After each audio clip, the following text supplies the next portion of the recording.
Started in 2010 with just 4 children enrolled, and now we have more than 100 children here. And I believe the reason for that is that families are looking for something very different than what you can find in most schools. My husband and I were looking for a school for our daughter.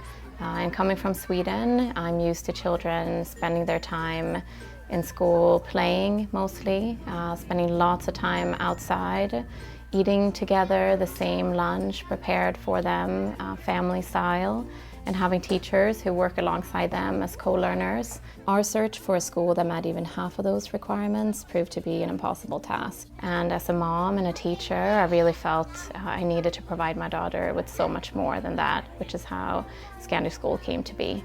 It's very gentle because each part is part of the plant. A typical day here at school for our children would be the children come in the morning and they get to choose in what area of the classroom they would like to work for quite some time. During this time, our teachers take a step back, they observe the children, write down what they say, what materials they would like to use, and based on that they can start planning for an investigation or a project. Vad tycker du om de här? Vad ser det ut som? Är det en snäcka? Vad är det då?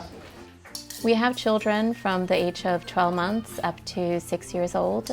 They're all part of our open kitchen. They have those opportunities every week to help prepare our meals. Our food program, prepared by amazing chef Manisha, is wholesome, plant-based, and ecologically responsible.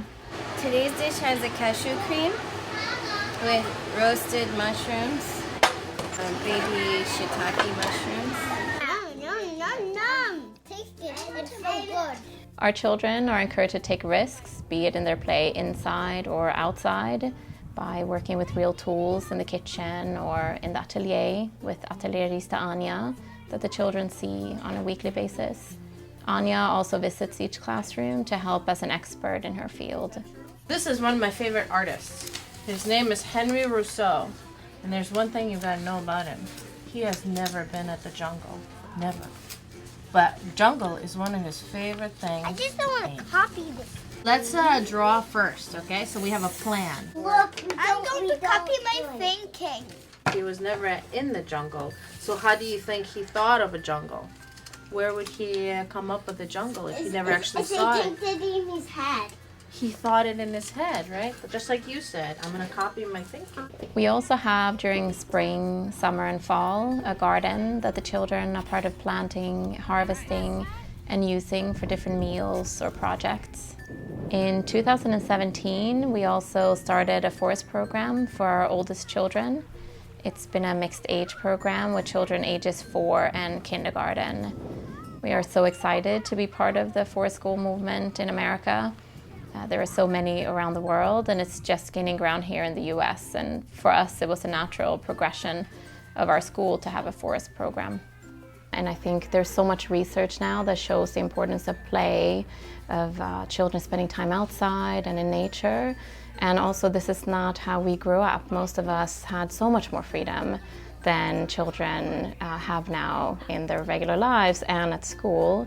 And I always say, when you step into a school where you're enrolling your child, you should know in your gut that this is the right place and it should feel like a home away from home. There is a saying in Swedish that there is no bad weather, only bad clothing.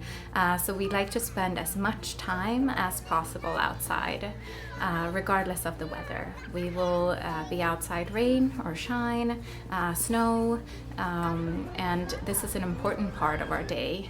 We hope that by putting play at the core and for children to use their listening skills and for them to be collaborators and cooperate and risk takers, we are nurturing a whole new group of children that are ready for this unknown world. We are very much inspired by the Swedish preschool curriculum, which was developed by educators in the late 90s.